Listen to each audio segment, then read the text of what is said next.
I was recently visiting with a woman whose mother had died. I was going to be conducting the funeral, and so I was sitting down with the daughter, and I said, "Tell me about your mom. Tell me what you'll remember about her. Tell me what you loved about her. Tell me stories about her life." And she did, and she shared a lot. And I'd like to share one of the stories that she shared with me with you. It was of a time when her mother was younger, like late teens, early 20s, and her house was broken into. And they took a number of things, and one of the things that they realized that the thief had taken was a very nice lock box, a box that had a lock on it that was in her bedroom. But the daughter was telling me that when her mom realized that the box had been taken, had been stolen, she started laughing. And I said, "Why did she start laughing?" And the daughter said, "Because of what was in the box." And I asked, of course, what was in the box? She said, "Well, her father died when she was 11 years old. That's not worth laughing about, but her father had a glass eye." And she said, "My mom kept her dad's glass eye in the lockbox. That's the only thing that was in the lockbox." And so the reason she started laughing was because she pictured these thieves thinking that they had found something very valuable that was going to be worth a lot to them, breaking into the box, going to the effort to break the lock, break into the box, opening it up and seeing a glass eye looking at them. She laughed because she anticipated that they were going to be very surprised by what was inside that box, and not in a very good way. I'm telling you that story because at the end of Psalm 21, David reminds us that there's a group of people that's going to be surprised, much bigger surprise at the end of the day. They're going to be surprised one day, and the group of people that's going to be surprised one day in a very negative way are all the people who are opposing God. And we see that in the world. It can be very discouraging to turn on the TV, to turn on the news, to watch politics, to watch public influencers, and even just to look around our own hometowns and sometimes even our families and friends and see a lot of people who hate God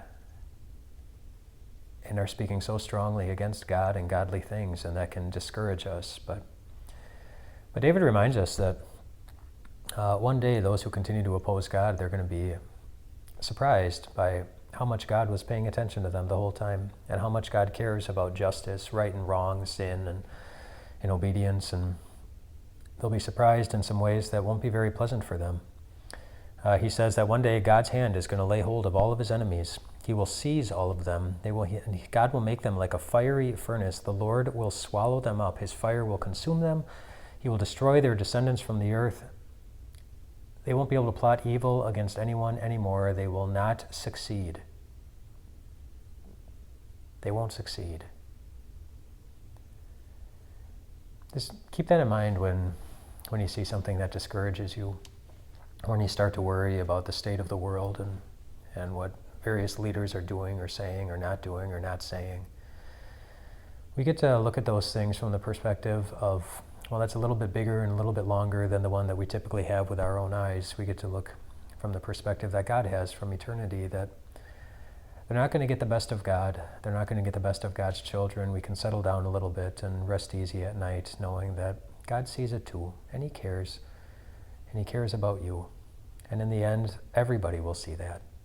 Everybody will see that. God's enemies will be surprised. They can be pretty bold in the moment, but they won't be bold then. But they won't be the only ones who will be surprised on that day. You and I will too. But in a different way, for a different reason. I was recently at a groundbreaking celebration for a new church. And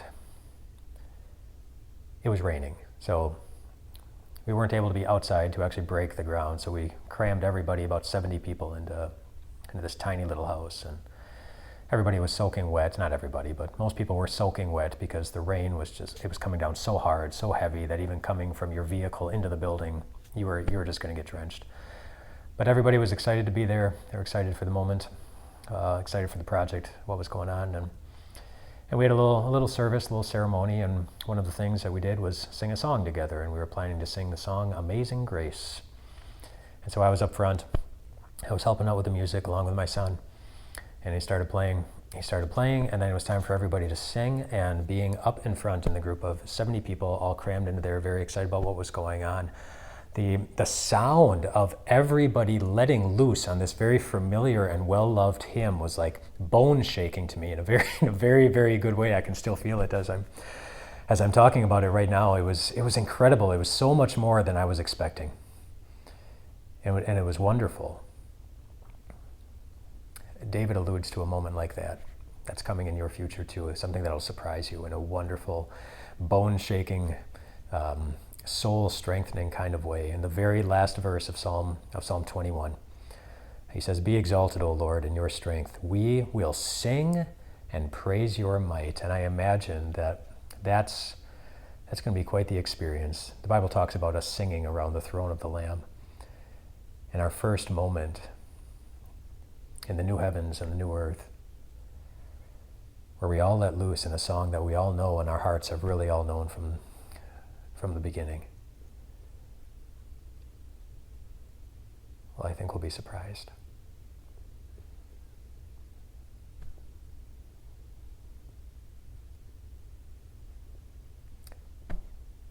In a way that'll just be perfect and powerful and wonderful and comforting and everything. The kind of thing that only a good and loving and powerful and gracious God could bring out of us and create. So we'll be surprised too. And I'll be glad to be there with you. Rest well tonight, my friends.